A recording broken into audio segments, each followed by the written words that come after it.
Respire. O incidente não durou mais do que 2 minutos. Alguns dizem que foi 1 minuto e meio somente. Eu via a grama do campinho de futebol bem próxima a mim. Suas folhas verdinhas me impressionaram. Para mim, parecia que eu ia entre as folhas da grama, desviando delas correndo. Senti o calor do sol me aquecendo. E assim, um pouco sem ar de tanta correria, cheguei em casa e lá encontrei um menino que, pondo seu rosto bem próximo ao meu, repetia: Respira, respira. Olhei bem nos olhos dele e respirei. Muitas pessoas me observavam de perto. Todos sorriam. Eu fiquei deitado lá, tentando entender o que tinha acontecido comigo. Não me sentia bem. Um cara muito amigo meu me ajudou a levantar.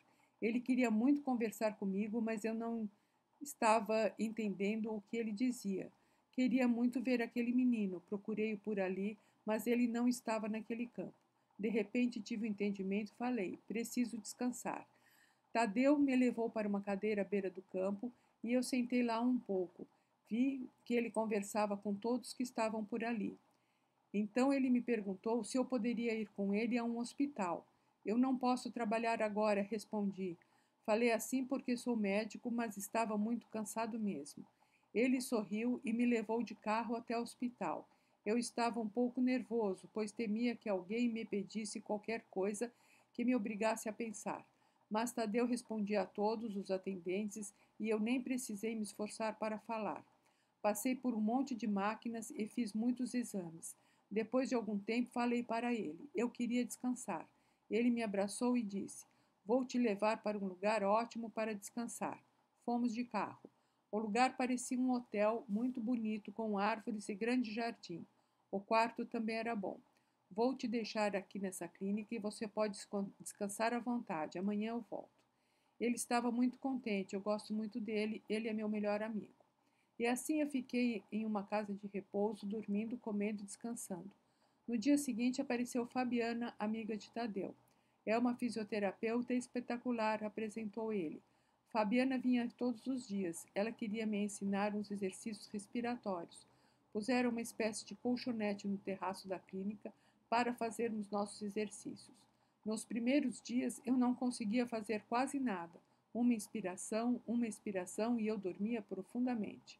Fabiana explicava-me o exercício. Põe as palmas da mão sobre o abdômen, sinta o movimento do diafragma, respirando pelas narinas, esvazie completamente os pulmões, contraindo o ventre. Permaneça por um instante sem ar. Inspire devagar, expanda o ventre e depois sinta a parede do abdômen expandir.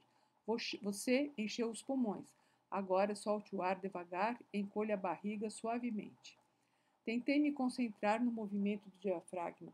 O pulmão é um órgão passivo. É principalmente o movimento do diafragma que faz o ar entrar para os pulmões. Aqui a representação, então, da importância do diafragma na respiração, na inspiração e na expiração. Fiquei distraído pensando no diafragma e não me concentrei no exercício. Não consegui, não é? Você movimentou pouco. Então vamos tentar de novo. Inspire e depois expire. Eu sorri. Está melhor agora. Aos poucos, os exercícios foram ficando mais complexos. A respiração abdominal agora deveria ser feita lentamente. Você inspira contando até 4, segura o ar contando até 7 e solta o mais lentamente que conseguir contando até 8. Depois veio a fase de aprender a utilizar todo o potencial dos pulmões. Sentado, eu deveria manter a coluna ereta. Ao inalar, deveria expandir o ventre para o ar entrar na parte baixa dos pulmões. Em seguida, encher a parte média, movimentando a musculatura intercostal. E, por fim, encher a parte alta dos pulmões. Na hora de esvaziar, deveria começar pela parte alta dos pulmões. Então, aqui está. Na inspiração, enche primeiro a parte baixa, depois a média e depois a alta. E na expiração, libera primeiro a parte baixa, depois a parte média e depois a alta. Assim aprendi a utilizar a musculatura intercostal, os músculos que auxiliam o diafragma. Sou pneumologista, sei tudo sobre pulmões, mas nunca supus que não soubesse respirar. Comecei a aprender, mas meu progresso era lento. Fabiana dizia sorrindo que eu estava apenas um pouco travado. Depois de repousar alguns dias, eu estava mais animado. Ela me convidou para passear no jardim, mas ela pediu para eu ir sem sapatos e pisar na grama. O contato com a grama me impressionou muito. Eu fiquei brincando de passar meus pés nela, vendo as folhas se ajeitarem. Não resisti e deitei no gramado. As folhas vistas assim de lado parecem grandes. Poderia dificultar a corrida se eu fosse pequeno, disse eu a Fabiana. Se você fosse uma formiga? Não. Se eu fosse um pouco de ar. Como assim? O ar está em todo lugar, mas para ele entrar em nosso corpo, deve percorrer o duto respiratório, nariz, laringe, você sabe. E eu agora, não sei por que, associei as folhas da grama aos pelos que existem no epitélio do começo do duto respiratório. O ar brinca nos pelos e cílios, e se eu fosse o ar, eu poderia brincar com essas folhas, disse eu passando a mão sobre as folhas. Fabiana ficou calada. Então aqui está a representação dele se imaginando um pouco de ar brincando entre as folhas do gramado. Fiquei algum tempo lá deitado. Havia alguma coisa que eu gostaria de me lembrar. Desisti depois de algum tempo e me levantei. No dia seguinte fomos andar de novo pelo jardim, mas dessa vez eu me contive e não deitei no chão. Andamos bastante e cheguei a ficar suado. Ao chegar na clínica, sentei-me na varanda. Enquanto o ar percorre as narinas, ele é aquecido e umidificado, disse eu para Fabiana. E completei. São pedaços de aula que eu dei muitas vezes, e acho que tinha alguma ilustração da aula que comparava os cílios a folhas. Hoje pensei que o caminhar ao sol poderia ser comparado ao calor que o ar recebe antes de entrar em casa. Tadeu sempre me visitava. Contei a ele o que tinha andado na grama e ele me perguntou se eu queria jogar futebol. Eu demorei um pouco para entender o que ele estava falando e então lembrei-me que tinham me contado que eu desmaiara no campo de futebol. Sem graça, eu disse a ele que não queria desmaiar de novo. Minha reação parece que o desconcertou.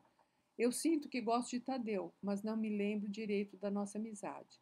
Nesse dia fiquei pensando nesse negócio de jogar bola. Por que será que eu estava jogando bola? Eu devia gostar disso. Me vi menino, correndo ao sol, mas hoje não consigo pensar em correr. Não me imaginava fazendo isso. Nessa noite eu tive um sonho. Sonhei com a casa da minha mãe, quer dizer, sonhei com meu lar na infância. Sonhei que entrava em casa e procurava alguém, mas acordei antes de encontrar. E na hora do relaxamento contei isso para Fabiana. Quem estava na sua casa? Perguntou ela. Não encontrei ninguém lá. Volte lá e veja quem você encontra. Eu ri. Como posso garantir que vou sonhar de novo com minha casa? Ela riu também. Não precisa sonhar. Pense nisso acordado. O futebol e o meu lar ficaram em meu subconsciente. Tadeu, nessa tarde, me perguntou se eu queria ir para casa. Eu tentei sorrir. Eu nem posso voltar, foi só um sonho. Como assim? Fabiana te contou, não é? Eu sonhei que estava entrando em casa da minha mãe, procurava alguém, mas na hora em que eu ia encontrar, eu acordei. Fabiana disse para eu pensar em voltar para lá. Ah, não, ela não me tinha dito nada. O engano foi desfeito, mas eu ainda fiquei intrigado. Interessante sua pergunta, Tadeu. Eu gosto daqui, sinto-me muito bem, estou descansando e fazendo exercícios, mas sei que está faltando alguma coisa, não sei o que é.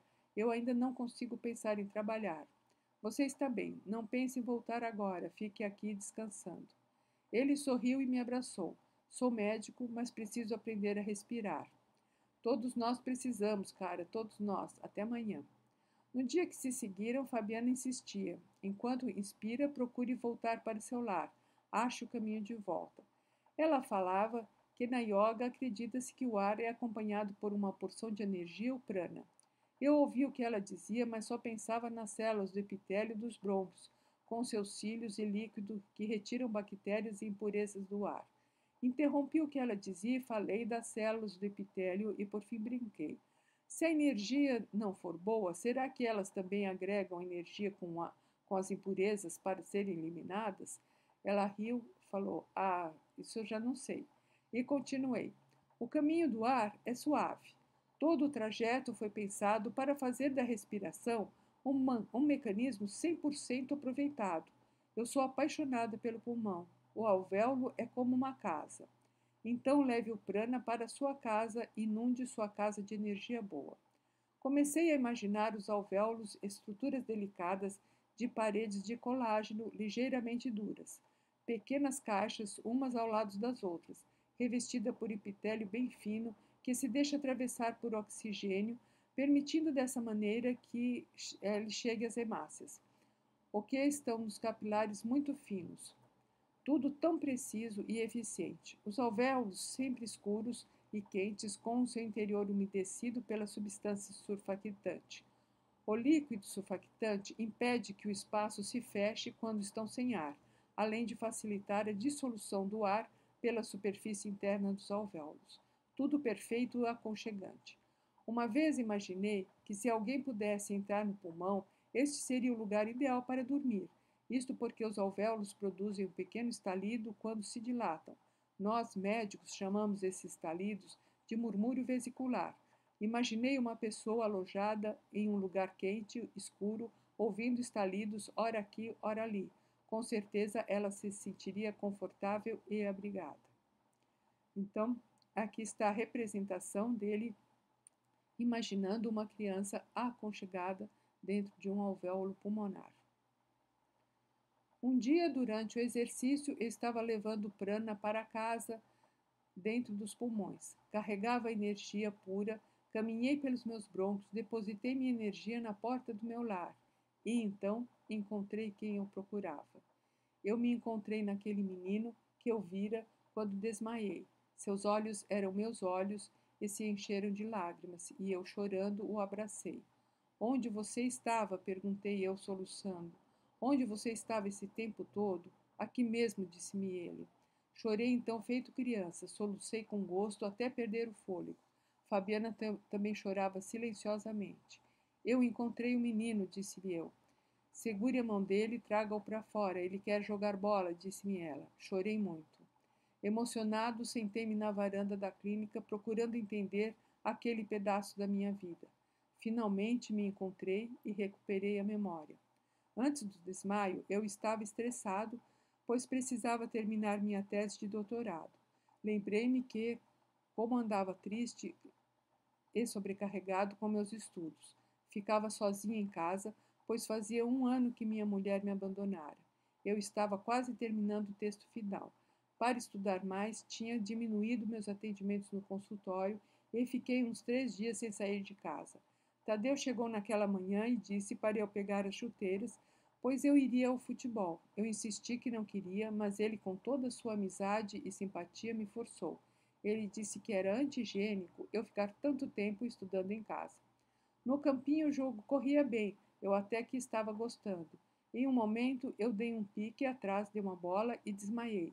Tive uma parada respiratória. Tadeu me reanimou. Ele ficou muito preocupado e me levou ao hospital para exames. Só conseguiu ficar aliviado quando viu que eu estava bem e que provavelmente tudo tinha acontecido em decorrência do estresse.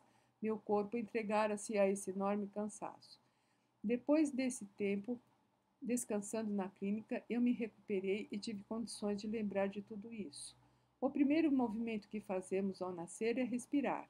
Com a expansão dos músculos da caixa torácica, o ar é puxado para dentro. Este ar, abrindo os alvéolos dos pulmões, inicia nossa jornada na Terra. Depois disso, os movimentos tornam-se constantes.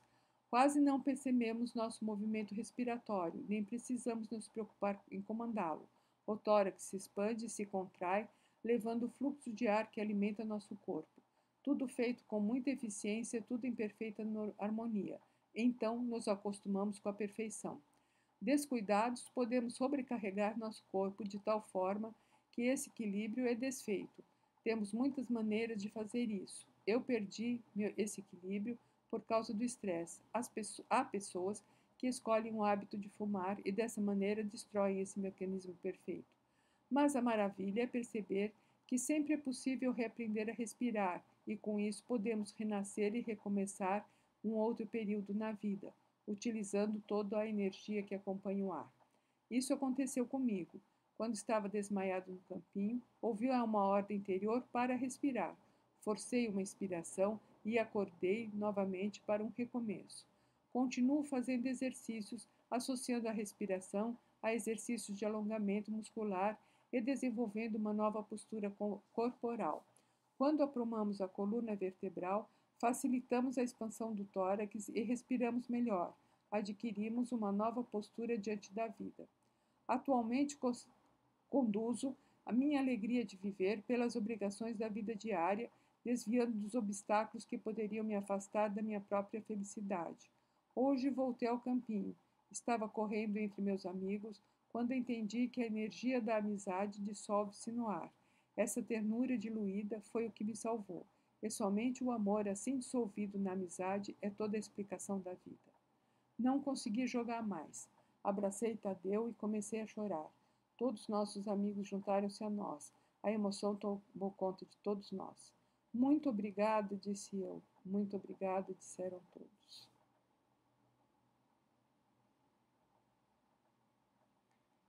Se você se emocionou com essa leitura, dê um like, inscreva-se no canal e compartilhe o texto. Como uma artista de rua, eu agora estico meu chapéu. Se você puder, me mande um pix. Nazaré Lisboa, Gmail, uma conta no Sicredi. Eu vou ficar feliz. Volte sempre para ouvir mais histórias, leituras leves no YouTube.